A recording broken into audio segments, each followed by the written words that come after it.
Hello everyone, स्वागत है आप सभी का पीसीएस बाई तरुण चैनल पर। जैसे ही आप सभी को पता है, मध्य प्रदेश जीके को हम कवर कर रहे हैं सिलेक्शन तक बुक के माध्यम से, जो कि बहुत ही ज़्यादा महत्वपूर्ण है।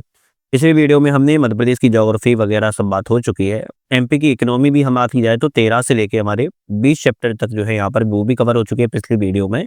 आज का जो हमारा है 21 मध्य प्रदेश में शिक्षा एवं कौशल से एजुकेशन पूरा डिपार्टमेंट से जो है आज हम बात करने वाले हैं, जो कि बहुत ही ज़्यादा महत्वपूर्ण इस चैप्टर को रखा जाता है क्योंकि अपडेटेड भी रहता है और करंट अफेयर्स बेस पर इसको बनाया जाता है।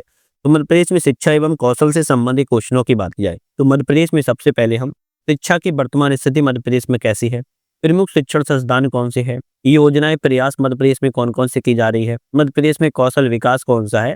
और ये वाला जो यहाँ से रहेगा, ये चैप्टर जो है पूरा अपडेटेड रहेगा करंट अफेयर से।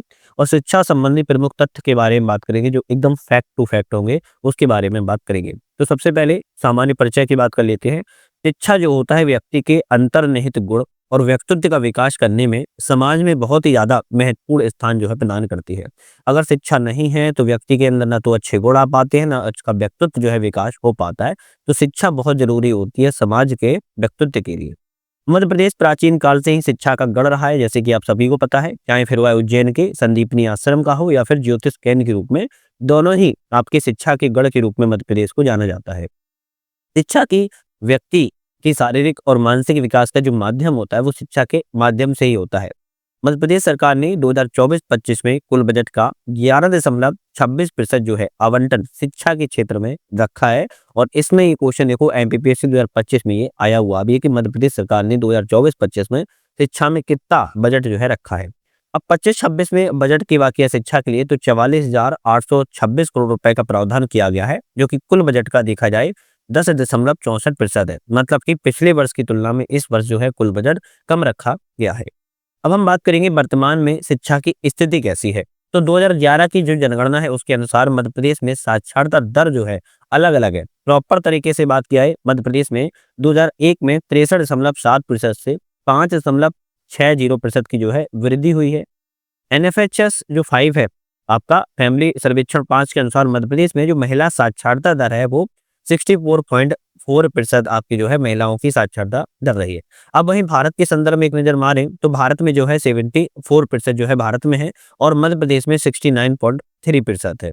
जिसमें पुरुष की बात किया है तो मध्य प्रदेश में 78.7% पुरुष साक्षर है, वहीं महिलाओं की बात किया तो 59.2% है। भारत में अगर पुरुषों की बात की ओवरऑल तो 82.14%, वहीं भारत में महिलाओं की बात किया है 65.46% जो है महिलाएं आपको यहाँ पर देखने को मिलती है।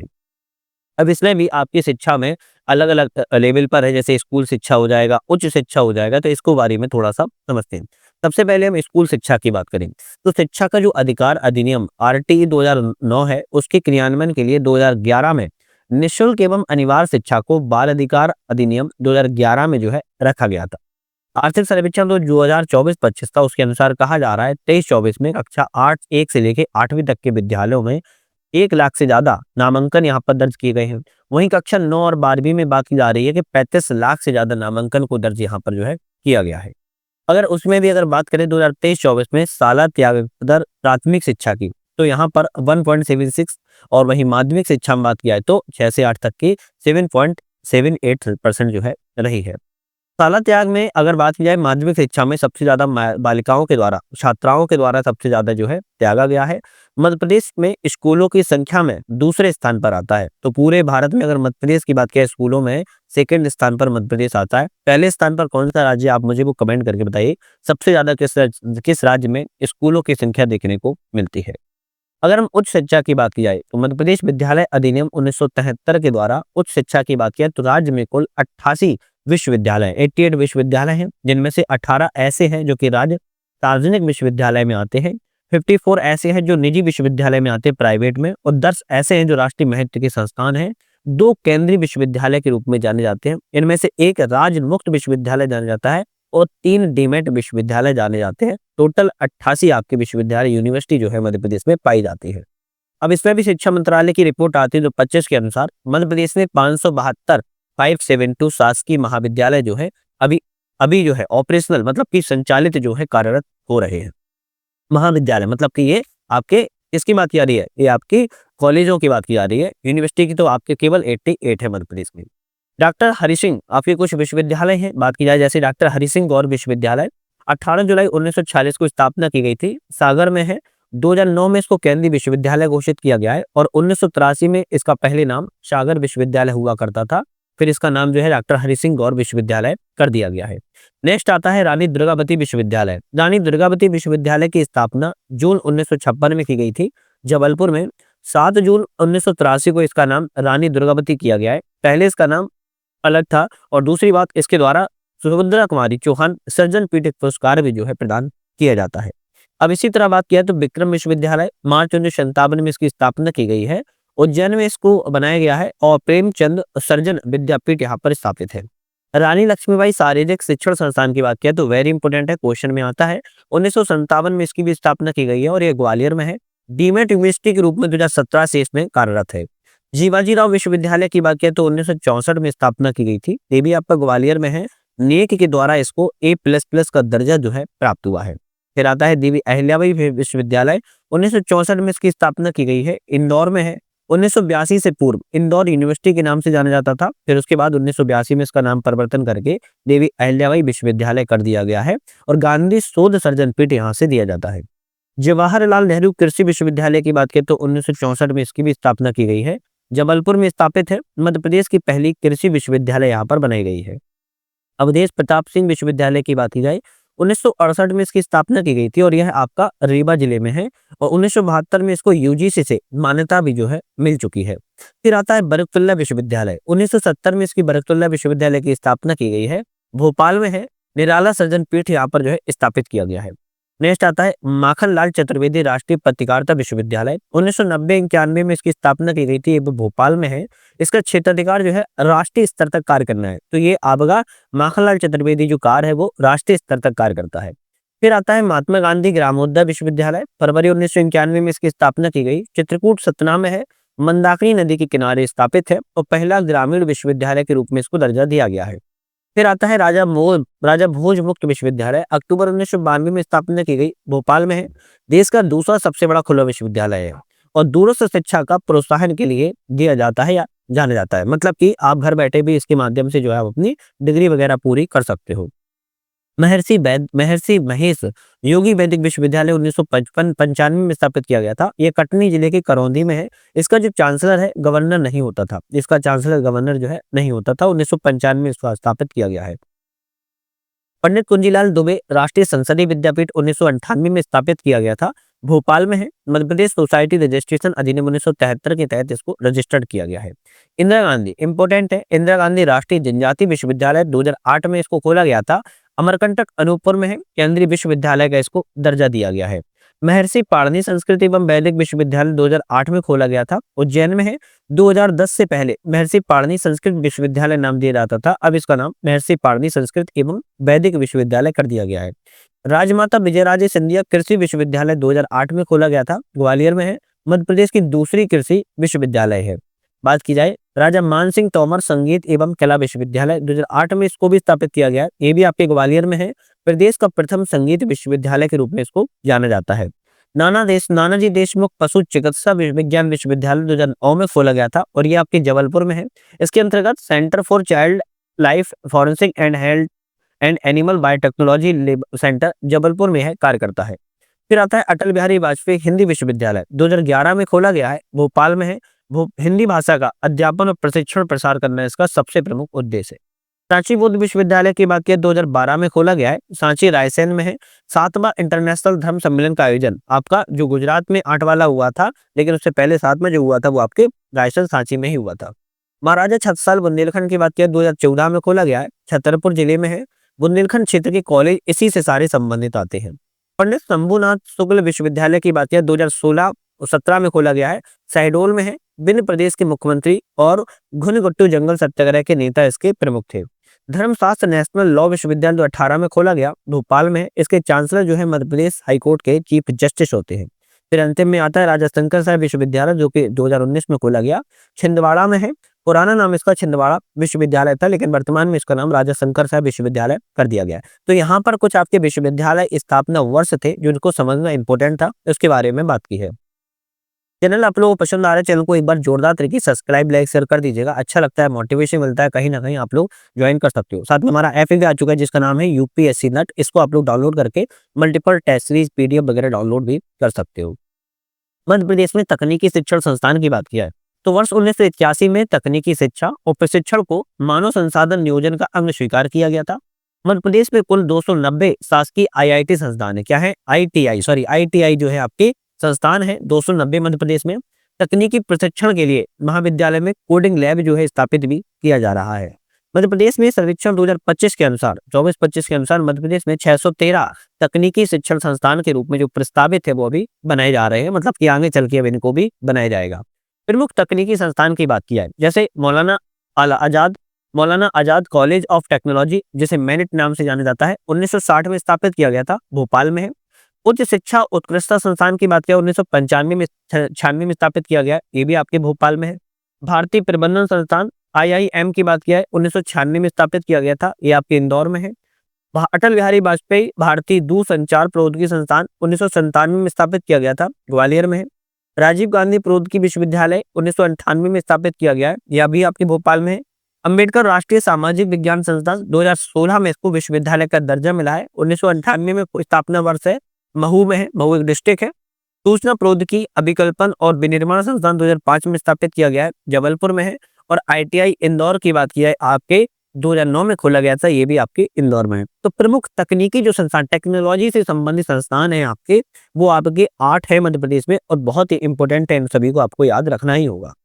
अन्य तकनीकी संस्थान की भी बात की जाए, सम्राट अशोक टेक्नोलॉजी विदिशा में है, इंदिरा गांधी सागर कॉलेज सागर में है, श्री गोविंद दास एक सरिया प्रौद्योगिकी संस्थान इंदौर में है, माधव प्रौद्योगिकी एवं विज्ञान संस्थान ग्वालियर डीमड विश्वविद्यालय है और यहाँ पर एक ड्रोन स्कूल भी स्थापित किया गया है 2024 में ही। इसी तरह अगर बात की जाए इंजीनियरिंग एवं आर्किटेक्चर मध्य प्रदेश में कितने हैं? 145 हैं। एमसीए की बात किया तो 53 है। एमबीए की बात किया तो 260 है। बी फार्मा डी फार्मा की बात किया 263 है। डिप्लोमा इंजीनियरिंग की बात किया तो 129 आपके यहाँ पर संस्थान है। टेक्नोलॉजी जो आपके सेक्टर्स में कितने संस्थान हैं वो बात की जा रही है, 24-25 तक कितने कितने यहाँ पर जो है बनाए गए हैं। इंपोर्टेंट क्वेश्चन आता है मध्य प्रदेश में चिकित्सा, भाई चिकित्सा से हेल्थ से संबंधित शिक्षा के बारे में बात यहाँ पर की जाती है। देश का पहला ऐसा राज्य है जिसने हिंदी में मेडिकल पढ़ाई एमबीबीएस की शुरुआत को करवाया है। एमबीबीएस की अभी तक अंग्रेजी में होती थी, अब हिंदी में भी स्टार्ट हो गई है और मध्य प्रदेश ऐसा करने वाला देश का पहला राज्य है। नवंबर 2024 में नीमच मंदसौर सिवनी में नवीन चिकित्सा विश्वविद्यालय महाविद्यालय खोले गए हैं। मध्य प्रदेश में 17 शासकीय मेडिकल कॉलेज है और 13 जो है आपके निजी चिकित्सा महाविद्यालय के रूप में जाने जाते हैं। 2 वर्षों में 8 और नवीन चिकित्सा विद्यालय खोले जाएंगे यहाँ पर, जिसमें छतरपुर, दमोह, बुधनी, सिवनी, उज्जैन में स्थापना भी यहाँ पर की जा रही है। तो ध्यान रखिएगा मध्य प्रदेश में अगर चिकित्सा संबंधित पूछे जाए तो 17 आपके शासकीय मेडिकल गवर्नमेंट है और 13 आपके प्राइवेट मेडिकल आपके मेडिकल जो है कॉलेज को बनाया गया है। एक आपका सरकारी डेंटल कॉलेज इंदौर में है, 14 निजी डेंटल कॉलेज हैं, 39 सरकारी नर्सिंग कॉलेज हैं, 485 निजी नर्सिंग कॉलेज हैं और 19 सरकारी जीएनएम और 22 सरकारी एएनएम कॉलेज भी मध्य प्रदेश में अभी तक मध्य प्रदेश में जो है बनाए गए हैं। मध्य प्रदेश में बालाघाट, शहडोल, सागर, नर्मदापुरम, मुरैना में आयुर्वेदिक चिकित्सा प्रारंभ किए जाएंगे। 2024-25 के बजट में जो है चर्चा यहाँ पर की गई।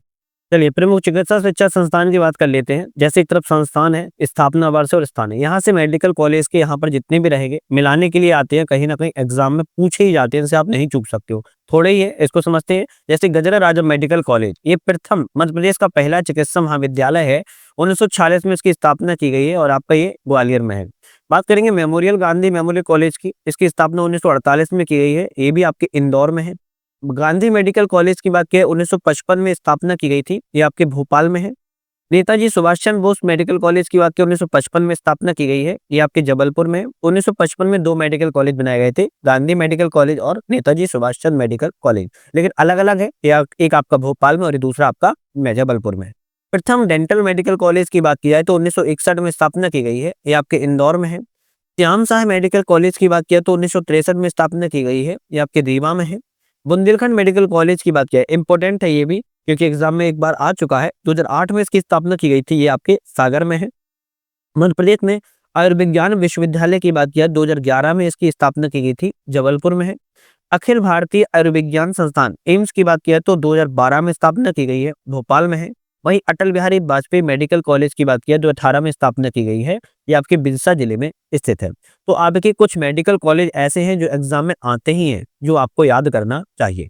आयुर्वेद संबंध में कुछ संस्थानों की बात करेंगे, जैसे पंडित शिवनाथ शास्त्री आयुर्वेद कॉलेज बुरहानपुर में है, राजकीय धन्वंतरी कॉलेज आपके उज्जैन में है, राजकीय अष्टांग आयुर्वेदिक महाविद्यालय इंदौर में है, पंडित खुशीलाल शर्मा आयुर्वेद विश्वविद्यालय आपके भोपाल में है, और Ayush health and wellness centre के द्वारा स्थापित भी यहाँ पर किया गया है। बात की है मध्य प्रदेश में यूनानी एवं होम्योपैथिक महाविद्यालय। होम्योपैथिक आजकल बहुत चर्चा में है, तो यहाँ से क्वेश्चन बन सकते हैं। यूनानी महाविद्यालय जो कि मध्य प्रदेश का पहला है, 1962 में स्थापना की गई थी, ये आपके मध्य प्रदेश के बुरहानपुर जिले में है। हकीम सैयद जिया अल हसन की बात किया है, यूनानी मेडिकल कॉलेज भोपाल में है। शासकीय स्वशासी होम्योपैथिक ये भोपाल में है। नारायण श्री होम्योपैथिक ये भी भोपाल में है। Shri Ramakrishna college of homoeopathy medical science ये भी आपके भोपाल में। तो भोपाल में देखा जाए तो 4 है आपके, हकीम सैयद जिया अल हसन, शासकीय स्वशासी, Narayan Shri homoeopathic, Shri Ramakrishna college of homoeopathy. वहीं अन्य होम्योपैथी महाविद्यालय की बात किया तो भिंड, धार, जबलपुर एवं ग्वालियर में भी जो है स्थापित किए गए हैं। मध्य प्रदेश का पहला यूनानी चिकित्सा विद्यालय पूछा जाए तो आपको याद रखना है बुरहानपुर में स्थापित किया गया था 1962 में। ये आपका बिल्कुल करेक्ट है। बात करेंगे मध्य प्रदेश में कुछ आपके कृषि शिक्षण प्रशिक्षण अनुसंधान, मतलब कि एग्रीकल्चर से संबंधित जो आपकी यूनिवर्सिटी है, आपके आपके कॉलेज हैं, वो कहाँ पर है। तो एक आता है सबसे पहले जवाहरलाल नेहरू कृषि विश्वविद्यालय जबलपुर में है। दूसरा आता है राजमाता विजयराजे सिंधिया कृषि विश्वविद्यालय ग्वालियर में है। तीसरा आता है भगवंतराव मंडलोई कृषि विश्वविद्यालय खंडवा में है। चौथा है रफी अहमद किदवई कृषि विश्वविद्यालय सीहोर में है। उद्यानिकी महाविद्यालय मंदसौर में, और ये पहला है आपका इंपोर्टेंट रखना है। हॉर्टिकल्चर महाविद्यालय आपके छिंदवाड़ा जिले में है, और अन्य कृषि विश्वविद्यालय भी खोले गए रीवा, इंदौर, सागर, दमोह एवं छिंदवाड़ा में। तो ये कृषि विश्वविद्यालय आपकी जो इंपोर्टेंट है वो तो 4 है, जबलपुर, ग्वालियर, खंडवा, सीहोर, मंदसौर और छिंदवाड़ा। हालांकि और भी हैं, वो भी आप थोड़ा सा ध्यान रख सकते हो। मध्य प्रदेश में कुछ फेलोशिप दी जाती है, कुछ फेलोशिप दी जाती है किस क्षेत्र में, तो बात की जाए जैसे गजानन माधव मुक्तिबोध फेलोशिप साहित्य लेखन के क्षेत्र में दी जाती है। अमृता शेरगिल फेलोशिप ललित कला के क्षेत्र में दी जाती है। चक्रधर फेलोशिप की बात किया तो शास्त्रीय संगीत के क्षेत्र में दी जाती है। उस्ताद अलाउद्दीन खां फेलोशिप संगीत के क्षेत्र में दी जाती है, और राजेंद्र माथुर फेलोशिप की बात किया तो पत्रकारिता के क्षेत्र में दी जाती है। तो कुछ फेलोशिप के नाम हैं, कुछ क्षेत्र हैं, किस क्षेत्र में कौन सी फेलोशिप दी जाती है, इसके बारे में यहाँ पर जो है बात भी रखना होगा। और फेलोशिप हो सके तो इनके अंदर भी आप डेटा को याद जो है कर सकते हो, एग्जाम में कैसे भी आ सकते हैं। मध्य प्रदेश में कुछ सर्जन पीठ है, कौन सी सर्जन पीठ किस विश्वविद्यालय संस्थान कहाँ पर है। जैसे निराला सर्जन पीठ की बात किया तो बरकतुल्लाह विश्वविद्यालय भारत भवन भोपाल में है। इसी तरह गजानन माधव मुक्ति बोध सर्जन पीठ की हरिसिंह गौर विश्वविद्यालय सागर में है। प्रेमचंद सर्जन पीठ विक्रम विश्वविद्यालय उज्जैन में है। सुभद्रा कुमारी चौहान सर्जन पीठ रानी दुर्गावती विश्वविद्यालय जबलपुर में है। बाल साहित्य सर्जन पीठ आपकी इंदौर में है। गांधी सर्जन पीठ देवी अहिल्या विश्वविद्यालय इंदौर में है। तुलसी सर्जन पीठ महात्मा गांधी ग्रामोद्योग विश्वविद्यालय चित्रकूट में है। आदि शंकराचार्य पीठ वेरी इंपोर्टेंट है, अभी चर्चा में, ओमकारेश्वर में है। परशुराम सर्जन पीठ आपके महू में है, और महादेवी वर्मा सर्जन पीठ आपके अटल बिहारी वाजपेयी हिंदी विश्वविद्यालय द्वारा भोपाल में स्थित है। तो आपकी ये 8 से 10 सर्जन पीठ है, उनको थोड़ा सा आप जरूर याद रखिएगा। मध्य प्रदेश में कुछ अन्य शिक्षण संस्थान हैं, जैसे बात किया है मध्य प्रदेश में शिक्षा मंडल भोपाल में इसका हेडक्वार्टर है। महात्मा गांधी राज्य ग्रामीण विकास संस्थान जबलपुर में है। संजय गांधी युवा नितत्व ग्रामीण विकास संस्थान पचमढ़ी में है। वाल्मीकि संस्थान की बात किया तो भोपाल में है। भारतीय मृदा विज्ञान संस्थान भी भोपाल में है। बरली ग्रामीण महिला विकास संस्थान इंदौर में है। Borlaug institute of South Asia R&D केंद्र की रिसर्च एंड डेवलपमेंट केंद्र जबलपुर में है। राष्ट्रीय खरपतवार अनुसंधान केंद्र की बात किया तो जबलपुर में है। भारतीय वन प्रबंधन संस्थान आपके भोपाल में है। स्कूल ऑफ रूरल मैनेजमेंट की बात किया तो रतलाम में है। सुंदरलाल पटवा राष्ट्रीय नगरीय प्रबंधन संस्थान आपके भोपाल में स्थापित है। वहीं कस्तूरबा ग्राम रूरल इंस्टीट्यूट की बात किया तो इंदौर में है। देखो ये वाला जो चैप्टर होता है ना शिक्षण संस्थान से, लगता है कि हमें याद है एक, तो दूसरी बात ये भी लगता है कहीं ना कहीं कि यहाँ से क्वेश्चन हमें ज्यादातर पता ही होते हैं, पर ऐसा नहीं होता है। बहुत सारी ऐसी चीजें होती हैं जो एग्जाम में तो भूल जाते हैं या उनको फैक्ट के साथ याद रखना मुश्किल हो जाता है। तो इसीलिए आपको 1-2 बार याद करना पड़ेगा, पढ़ना पड़ेगा, तभी याद हो पाएंगे। मध्य प्रदेश में शिक्षा संबंधी कुछ योजनाएं चलाई जा रही हैं, इसके बारे में बात करें। जैसे स्कूल शिक्षा के लिए बात की जाए, स्कूल शिक्षा के लिए कई सारी योजनाएं हैं। जैसे मॉडल स्कूलों की स्थापना 2011-12 में प्रारंभ की गई थी, पिछड़े विकासखंड की स्थापना से संबंधित है। फिर आता है निःशुल्क पाठ्य पुस्तक गणवेश वितरण योजना। इसके द्वारा कक्षा 1 से 8 तक के जो शासकीय विद्यालय हैं, पंजीकृत मदरसे हैं, संस्कृति शालाएं हैं, इन सभी छात्रों को निःशुल्क रूप में पाठ्य पुस्तकों को दिया जाता है और प्रति जोड़ी 600 मूल्य के यहाँ पर गणवेश भी प्रदान मतलब कि यूनिफॉर्म भी जो है दी जाती है। फिर चलाई जा रही है एक प्रसार एक शाला योजना। स्कूल शिक्षा विभाग एवं जनजाति कार्य विभाग के द्वारा इसको कार्यान्वित भी जो है किया जा रहा है। नेक्स्ट आती है कस्तूरबा गांधी बालिका महाविद्यालय। इसकी योजना की शुरुआत 2005 में की गई थी। जो SC ST एवं OBC के छात्र होते हैं इसके लिए चालू है बालिका विद्यालय छात्रावास उन्नयन हो सके और वर्तमान में कक्षा 6 से 12वीं तक को यहाँ पर जो है इसको बढ़ाया गया है। निःशुल्क साइकिल प्रदाय योजना की बात किया है, कक्षा 6 से लेकर प्रवेश लेने पर और दूरस्थ स्कूल जो 2 किलोमीटर होने पर निःशुल्क साइकिल जो है यहाँ पर प्रदान जो है की जाती है। सुपर 100 योजना की बात किया तो शासकीय मल्हार आश्रम उच्चतर महाविद्यालय इंदौर और शासकीय सुभाष उत्कृष्ट उच्चतर महाविद्यालय भोपाल में इसको जो है सुपर सुपर आपकी 100 योजना को जो है लागू किया गया है। प्रतिभाशाली छात्र प्रोत्साहन योजना की बात की जाए तो 12वीं कक्षा में 75% से अधिक अंकों से उत्तीर्ण करने पर लैपटॉप खरीदने के लिए 25,000 रुपए की राशि भी यहाँ पर आपके प्रतिभाशाली छात्र प्रोत्साहन योजना के द्वारा मिलती है। ई स्कूटी प्रदाय योजना, स्कूटी मिलती है। स्कूटी किसमें? स्कूल शिक्षा विभाग एवं जनजाति कार्य विभाग के अंतर्गत जो हायर सेकेंडरी स्कूल होते हैं उनमें शीर्ष स्थान प्राप्त करने पर जो बालक और बालिकाएं हैं दोनों को 1.20 लाख मतलब 1,20,000 रुपए की यहाँ पर या फिर ICS के माध्यम से 90,000 रुपए जो प्रदान की जाती है इसके द्वारा आप स्कूटी इस योजना के माध्यम से ले सकते हैं। इंस्पायर अवार्ड मानक योजना की बात किया है तो यह भारत सरकार विज्ञान प्रौद्योगिकी मंत्रालय के द्वारा इंस्पायर अवार्ड मानक योजना है। इसमें युवाओं में किया जाता है ऐसा निवेश है जो विज्ञान के अध्ययन और अनुसंधान को विकसित करता है। इसके माध्यम से भारत सरकार प्रति छात्र राशि जो है 10,000 रुपए की राशि छात्रों के बैंक खातों में DBT के माध्यम से ट्रांसफर करवाई जाती है। तो स्कूली शिक्षा संबंधी कुछ योजनाएं थी, इनको थोड़ा सा याद करो। स्कूल से संबंधित अन्य योजनाओं की बात किया तो कन्या साक्षरता प्रोत्साहन योजना 2006 में लागू की गई थी। SC ST वर्ग की जो कन्याएं होती है बालिकाएं होती है उनको 6, 9, 11 में प्रवेश करने पर 500, 1,000 और 3,000 रुपए प्रति वर्ष प्रोत्साहन राशि के रूप में दी जाती है। फिर एक चालू की गई थी सुदामा शिष्यवृत्ति योजना 2009-10 में। इसके तहत जो सामान्य वर्ग के जनरल कैटेगरी के जो गरीब छात्र छात्राएं हैं इनको 500 रुपए प्रति माह और 5,000 रुपए शैक्षणिक सत्र के रूप में प्रदान भी किए जाते हैं।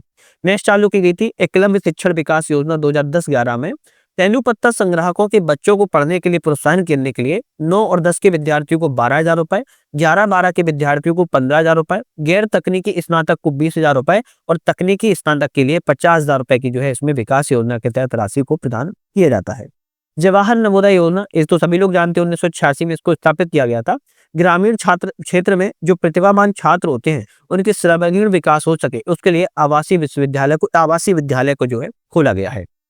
नेक्स्ट आती है राजीव गांधी प्राथमिक शिक्षा मिशन 20 अगस्त 1994 को स्थापित की गई थी। यह एक स्वशासी शासित संस्था है और इसके अध्यक्ष जो होते हैं खुद मुख्यमंत्री यहाँ पर होते हैं। शिक्षा की गारंटी योजना 1 जनवरी 1997 में लागू की गई थी। 90 दिन के भीतर स्कूल स्थापित करने की एक गारंटी प्रदान करता है। संघनाद योजना की बात किया तो 26 जनवरी 1997 को स्थापित की गई है। जो अनुसूचित क्षेत्र होते हैं वहां पर शिक्षा के विकास को बढ़ावा मिल सके। ई-वस्ता कार्यक्रम होता है कि ऑनलाइन पुस्तकें यहाँ पर प्रदान की जाती हैं, मतलब कि कंधे पर बस्ता के बोझ को खत्म करना और ई-वस्ते के माध्यम से लोगों को पढ़ाई में आगे बढ़ाना।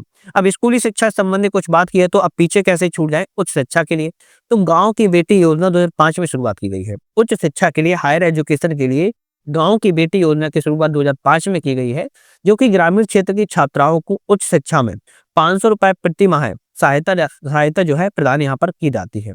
फिर नेक्स्ट चालू की गई थी प्रतिभा किरण योजना 2005 में है। इसमें शहरी क्षेत्र के गांव की बेटी योजना थी, ग्रामीण क्षेत्रों के लिए प्रतिभा किरण योजना है। शहरी क्षेत्र की जो मेधावी छात्राएं हैं उनको उच्च शिक्षा के लिए 500 रुपए प्रति माह की सहायता प्रदान की जाए। एक आती है स्वामी विवेकानंद करियर मार्गदर्शन योजना, ये भी 2005 में शुरुआत की गई थी। जितने भी बेरोजगार छात्र हैं इनके लिए कौशल विकास, करियर मेले और उद्यमिता शिविर लगाना, जिससे कि वो अपने आगे बढ़ सके और उनको बढ़ावा अपने जीवन को बढ़ाने में मिल सके। तो यहाँ पर उच्च प्रोत्साहन योजना के उच्च शिक्षा के माध्यम से ही एक और योजना चालू की गई थी, मुख्यमंत्री जन कल्याण शिक्षा प्रोत्साहन योजना 2018 में। जो कि श्रम विभाग में पंजीकृत कामगारों के पुत्र पुत्री हैं, उनके लिए उच्च शिक्षा मिल सके, चिकित्सा शिक्षा मिल सके और तकनीकी शिक्षा में शुल्क की प्रतिपूर्ति की जा सके, इसके लिए नेक्स्ट चालू की गई थी मध्य प्रदेश में उच्च शिक्षा गुणवत्ता सुधार योजना। विश्व बैंक के द्वारा यह वित्त पोषित है। तो ये भी आ सकता है क्वेश्चन कि कौन सी योजना को मध्य प्रदेश की विश्व बैंक, वर्ल्ड बैंक जो है वित्त पोषित करती है। तो मध्य प्रदेश में उच्च शिक्षा गुणवत्ता सुधार योजना को, इसके द्वारा 400 महाविद्यालय ऐसे हैं जो वर्चुअल क्लास के माध्यम से स्थापना की गई है। फिर आता है मुख्यमंत्री मेधावी विद्यार्थी योजना, 2017 में शुरुआत की गई थी। इसके लाभार्थी जो होते हैं 12वीं कक्षा में 70% से अधिक अंक जो छात्र लाते हैं उनको इसमें रखा जाता है और इसका उद्देश्य होता है कि निःशुल्क उच्च शिक्षा को प्रदान करना। स्मार्टफोन वितरण योजना भी लागू की गई है 2017 में। इस स्मार्ट योजना के तहत लाभार्थी सभी वर्ग के कॉलेज विद्यार्थियों को रखा गया है, जिससे वे ऑनलाइन माध्यम से अपनी पढ़ाई को आगे भी बढ़ाने का प्रयास कर सके। फिर आता है प्रतिभाशाली छात्रों को विदेश अध्ययन योजना, मतलब कि विदेश जाने के लिए छात्रवृत्ति दी जाए। तो अनारक्षित वर्ग के जो मूल निवासी हैं और प्रतिभाशाली छात्रों को $40,000 की सहायता इसमें प्रदान की जाती है, क्योंकि भाई यूएस में तो डॉलर वगैरह चलेगा, विदेशों में तो डॉलर के माध्यम से इसमें जो है राशि को प्रदान किया जाता है। प्रधानमंत्री कॉलेज ऑफ एक्सीलेंस की बात की जाए तो मध्य प्रदेश के जो 55 जिले हैं वहां पर चिन्हित करके महाविद्यालय को उन्नयन किया गया है और इंदौर का Atal Bihari art and commerce college जो है ऐसा करने वाला प्रथम कॉलेज जो है बना हुआ है। इसी के तहत प्रधानमंत्री उच्चतर शिक्षा अभियान की पीएम ऊषा एक लागू किया गया अभियान, जिसमें विश्वविद्यालय की अनुसंधान, सुंदरीकरण, शैक्षणिक और विद्यार्थियों को व्यावसायिक शिक्षा प्रोत्साहन भी देना इसका कार्य है। मध्य प्रदेश के 8 विश्वविद्यालयों को इसमें चयन किया गया है और टोटल जो है 565 करोड़ रुपए का अनुदान भी दिया गया है। आता है विक्रमादित्य निःशुल्क शिक्षा योजना, जो कि 2008-9 में चालू की गई है। इसके तहत जो लाभार्थी हैं सामान्य वर्ग के जो बीपीएल परिवार हैं उन मेधावी छात्रों को शामिल किया गया है। इसका उद्देश्य है कि निःशुल्क उच्च शिक्षा के लिए छात्रवृत्ति जो है स्कॉलरशिप प्रदान करना। इसकी शर्त यह है कि 12वीं कक्षा में कम से कम 60% अंक प्राप्त करने वाले छात्रों को ही इसमें रखा जाएगा। तो ये कुछ योजनाएं थी जो कि इंपॉर्टेंट थी और इन सभी योजनाओं से भी ज्यादा एक योजना है, ये आपको ध्यान रखना है, सर्व शिक्षा अभियान 2001 के तहत केंद्र एवं राज्य सरकार के द्वारा अंशदान पर संचालित है, जिसमें केंद्र सरकार 75% और राज्य सरकार 25% का योगदान जो है देती है। आगर मालवा में जो विधि विश्वविद्यालय की स्थापना की गई है, राष्ट्रीय विधि विश्वविद्यालय भोपाल में है। सुगम पुस्तकालय नेत्रहीनों हेतु जबलपुर में 2018 में ई लाइब्रेरी को प्रारंभ किया गया है। 2023-24 में सर्वेक्षण में 65 विश्वविद्यालयों के स्टार्टअप भी प्रारंभ जो है किए गए हैं। फिर हमारा जो अंतिम आता है कौशल विकास संबंधी कुछ प्रयास। मध्य प्रदेश ऐसा करने वाला देश का 5वां सबसे बड़ा राज्य है जो कि कौशल विकास संबंधी कार्य को कर रहा है। 15 से 59 वर्ष की आयु के कामकाजी आयु वर्ग के 59% की आबादी के साथ 23 वर्ष की औसत आयु वाला जो है आपका राज्य जो है मध्य प्रदेश है। इसके द्वारा कुछ योजनाएं हैं आपके लिए बहुत इंपॉर्टेंट है। पहली आती है मुख्यमंत्री सीखो कमाओ योजना, 1 अगस्त 2023 को इसकी शुरुआत की गई है। इसके तहत युवाओं को औद्योगिक और व्यावसायिक प्रतिष्ठानों में on the job training OGT की सुविधा प्रदान करना और देश की सबसे बड़ी व्यापक योजना है OGT, on the job training का प्रदान करना। मुख्यमंत्री सीखो कमाओ योजना, पात्रता 18 से 29 वर्ष की आयु होनी चाहिए, 12 पास होना चाहिए, डिप्लोमा कोई होना चाहिए या फिर उच्च शिक्षा प्राप्त होनी चाहिए। इसका चयन जो है युवाओं को छात्र प्रशिक्षण के माध्यम से किया जाता है। लाभ इसमें क्या मिलता है, प्रशिक्षण के दौरान 5,000 से 10,000 रुपए प्रति माह मिलते हैं। 12वीं के पास करने वाले को 8,000 रुपए, ITI पास करने को वाले को 8500 रुपए, डिप्लोमा वाले को 9,000 रुपए और स्नातक या उच्च शिक्षा के लिए 10,000 रुपए प्रति माह जो इसमें प्रदान किए जाते हैं। इसी के द्वारा नेक्स्ट योजना चल रही है संकल्प योजना, जो कि 19 जनवरी 2018 से यह योजना विश्व बैंक की सहायता से चलाई जा रही है। केंद्र के द्वारा 60% और राज्य के द्वारा 40% इसका वित्त पोषण किया जाता है। युवाओं को लघु अवधि के लिए, छोटी अवधि के लिए कौशल प्रशिक्षण प्रदान करना इसका उद्देश्य है। तीसरी आती है नेशनल अप्रेंटिस प्रमोशन स्कीम, जिसे राष्ट्रीय शिक्षुता प्रोत्साहन योजना NAPS कहते हैं। भारत सरकार के द्वारा 100% वित्त पोषित यह योजना है। इस योजना के अंतर्गत मध्य प्रदेश में अप्रेंटिस पोर्टल जो है प्रारंभ किया गया है और वर्तमान में इसका द्वितीय चरण में इसका ट्रायल जो है चल रहा है। तो आज की हमने कुछ चैप्टर पर जो बात की है वेरी इंपॉर्टेंट थे, क्योंकि शिक्षा और कौशल विकास से लगता तो ऐसा है कि क्वेश्चन बहुत कम बनते हैं, बट जब बनते हैं तो हम पे क्वेश्चन ही नहीं बनते हैं। क्यों? क्योंकि ऐसे फैक्ट होते हैं जो आपको बार बार याद करने पड़ते हैं, तभी याद हो पाते हैं। अब इसी के तहत ही दोबारा नेक्स्ट जो हमारा चैप्टर आएगा वो आएगा स्वास्थ्य प्रणाली। नेक्स्ट वीडियो में स्वास्थ्य प्रणाली हेल्थ सिस्टम के बारे में बात करेंगे। ये भी आपका वेरी इंपॉर्टेंट है क्योंकि क्वेश्चन यहाँ से भी ऐसे ही बनते हैं, फैक्ट होते हैं जो कि याद करना मुश्किल हो जाता है। तो आई थिंक आप लोगों की सीरीज पसंद आ रही होगी, तो चैनल को लाइक शेयर सब्सक्राइब कर लीजिएगा, जिससे कि नई वीडियो आए उसका नोटिफिकेशन मिल सके। और हमारे ऐप को भी डाउनलोड करके आप मल्टीपल टेस्ट सीरीज हो गया, वीडियो हो गया, या आप कोई भी पीडीएफ हो गया, डाउनलोड वगैरह कर सकते हो। तो आज के लिए धन्यवाद।